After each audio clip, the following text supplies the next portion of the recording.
బాయా అదేం తలంటడం? అడ్డమైన ఓళ్ళు తలంట బట్టి పట్టుకుచ్చులాంటి జుట్టు అలా రాలిపోయింది. ఎవరు? నేను చింతామణి బసవయ్య బాయా. నువ్వా? అప్సరసలాంటి అందాన్ని ఇసిని కర్ర చేసి ఆ సంటబ్బాయి ఒళ్ళంతా ఇసిరేను. సేవ చేయించుకొని నన్ను చీపో అన్నాడు. ఆ ఊరు నుంచి మా ఊరు ఎందుకు వచ్చినట్టు? దిక్కులేని వాళ్ళకి దేవుడే దిక్కన్నాడు. నాలాంటి అమాయకురాలు రెండోసారి కూడా మోసపోకూడదని ఇక్కడికి వచ్చేసాను.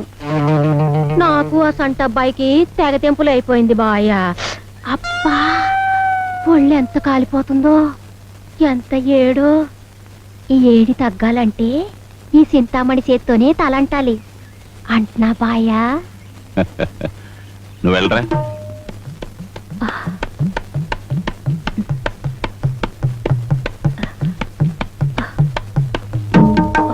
బాగుందా బాయా? తెల్లంటుగా వాళ్ళ మెరుపు. ఏట్రా వచ్చిన పని మర్చిపోయాట. రాగానే బేరాలు ఆడతాడు ఎదవా. బాసయ్య ఆ సంటబ్బాయి గారు కూతురు నేను మనువాడతానంటే కొండంత ఎత్తెగిరాడు. దాన్ని నేను ఎలాగైనా కట్టుకోవాలా, అది మీ పూచి.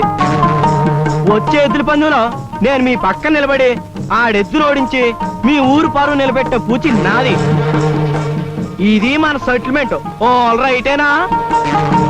బాయ్ తలుచుకుంటే అది ఎంత పని. నువ్వు లోనికి వెళ్ళి అన్నం తిను. ఆడు బయట జారిపోయింది. బాయా నూనె చెయ్యి, కొంచెం బయట సర్దవు. సిగ్గుతో ఒళ్ళంతా వలవల్లాడిపోతుంది. చెట్టు మీద సిలకలు చూస్తున్నాయి. కొంచెం సర్దు బాయా.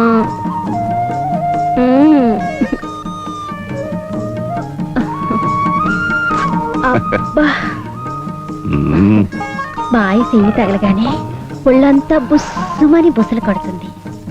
బాయా నీకు రోజు నా చేత్తో తలంటుతూ సేవలు చేస్తూ ఇక్కడే ఉండిపోనా? అలాగే.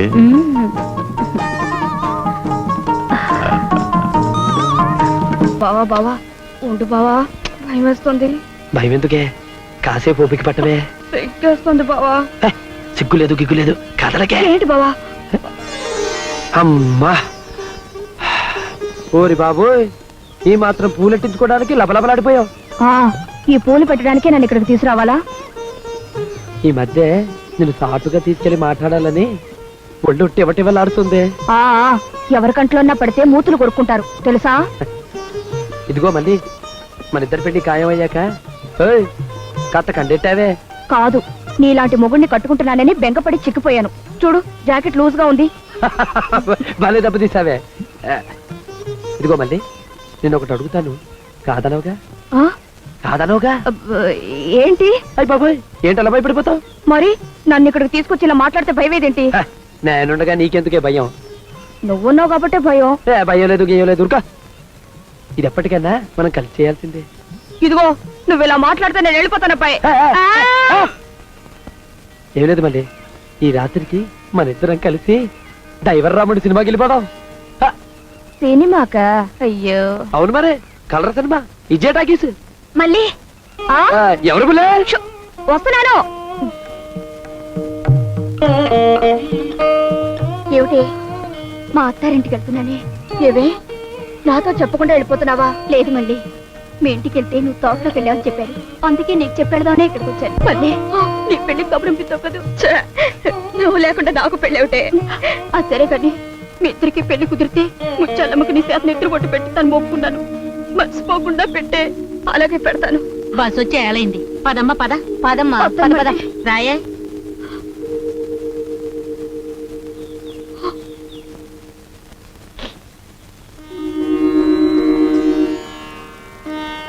అమ్మా ముత్యాలమ్మ తల్లి, మా కుటుంబాలు కలిపావు, మమ్మల్ని ఒకటిగా చేశావు. ఇలాగే కలకాలం ఉండేట్టు దీవించు తల్లి. మళ్ళీ ఏంటిది? మనిద్దరినీ కలిపితే నెత్తురు పుట్టు పెడతానని సావిత్రి మొక్కుకుందట. ఊరుకొని పిచ్చి, మన సత్తాన్ని మనం నమ్ముకోవాలి గాని ఇదేంటే? అయ్యో తప్పు, అలా అనకూడదు. ఈ తల్లి చల్లగా చూడక మన పెళ్లికి మా నాన్న ఒప్పుకోపోతే మనం ఏం చేసి ఉండేవాళ్ళం? ఏమనుకోకమ్మా.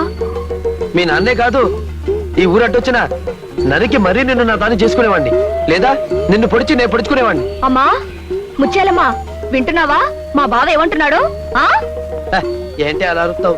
ఆవిడకి ఏమైనా చెవుడా? అయ్యో అలా అనకూడదు.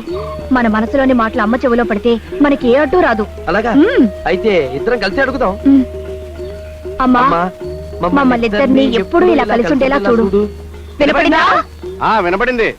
మీ మాట ఆ ముత్యాలమ్మకే కాదు వీళ్ళందరికీ వినిపించింది. ఒరే పిల్లలు, వీళ్ళ మాట ఆ ముత్యాలమ్మకు వినిపించేలాగా గట్టిగా చప్పట్లు కొట్టండి రా. ఇక ఆ ముత్యాలమ్మ ముందు నా పరపతి పోయేటట్టుంది, కానీ నా మాట వినమని వీళ్ళకి చెప్పవా? ఆగాగు, నేను చప్పట్లు కొట్టమని చెప్తాను, అప్పుడు కొట్టమని. కొట్టండ్రా.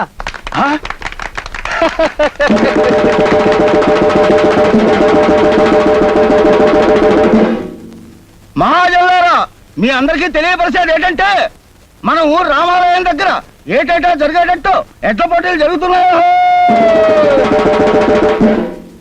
బసవయ్య గారి ఎదురు లొంగదీసినాడికి బంగారపు గొలుసు ఇస్తారట. యువకులు ఎవరైనా ముందుకొచ్చి ఈ పోటీలో పాల్గొని గొలుసు గెలుచుకోవచ్చు. మంచి అవకాశం, రండి.